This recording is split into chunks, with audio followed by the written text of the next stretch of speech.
tous les garçons qui se font injecter beaucoup de produits dans la verge, ils ont des problèmes d'érection parce que la verge est trop lourde. Et globalement, au repos, vous avez une verge qui ressemble à un chamallow.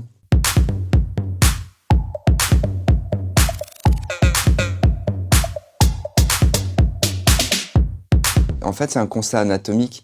Il y a des garçons qui, au repos, ont une verge qui est plutôt petite. Et lors de l'excitation et de l'érection, ils ont des verges qui peuvent prendre 2 fois, 3 fois leur taille et leur volume. Alors que le pénis de chair, c'est un pénis qui est plutôt long au repos, mais qui ne fait que durcir en érection, donc beaucoup moins spectaculaire. Et donc ça peut créer des complexes, alors qu'il faut juste simplement rassurer. Une verge qui fait 5-6 cm au repos, elle peut doubler pour passer à 13,5, puisque la moyenne en général d'une verge, c'est 13,5.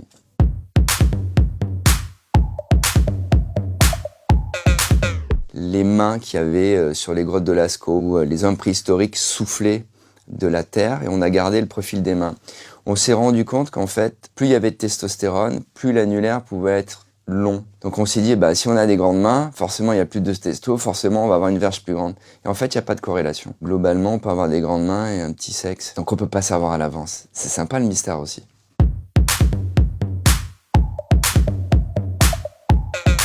En longueur, ça n'existe pas. Si on veut vraiment augmenter la longueur, il faudrait se faire couper la verge en 2 et faire des greffes. Ce qui est faisable, mais qui est grévé de complications monstrueuses.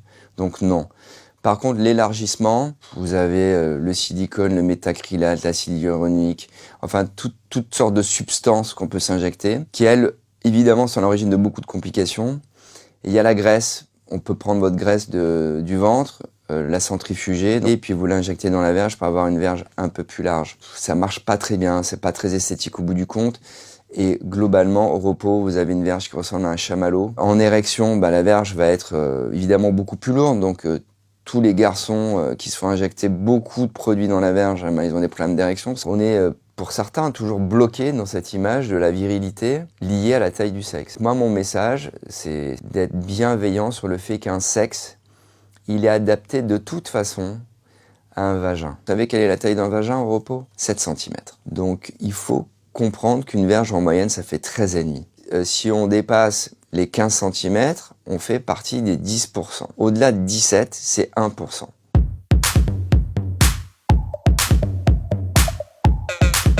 L'érection matinale, elle est contingente, elle est liée absolument à la dernière phase de rêve. Si vous n'êtes pas en phase de rêve, vous ne pouvez pas bander le matin. Quand vous avez 20 ans et que vous venez me voir pour me dire « je suis super inquiet, j'ai plus d'érection matinale », moi ce que je recommande, c'est un bon jet lag, une bonne nuit en boîte de nuit, et bam, le lendemain, il y a une érection matinale.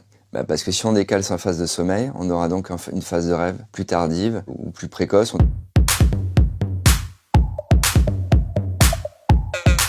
Les religions monothéistes, elles ont associé l'acte sexuel à la reproduction.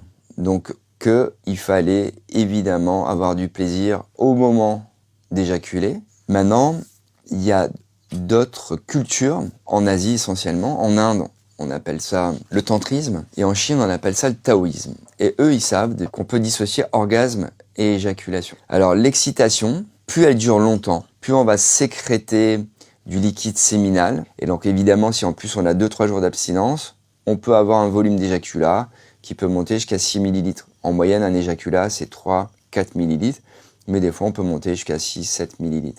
Souvent, des ados me disent « mais je comprends pas, quand je me branle, j'éjacule moins ». Oui, parce que tu te branles en 30 secondes, donc l'excitation, elle n'a pas eu le temps de faire effet sur les sécrétions.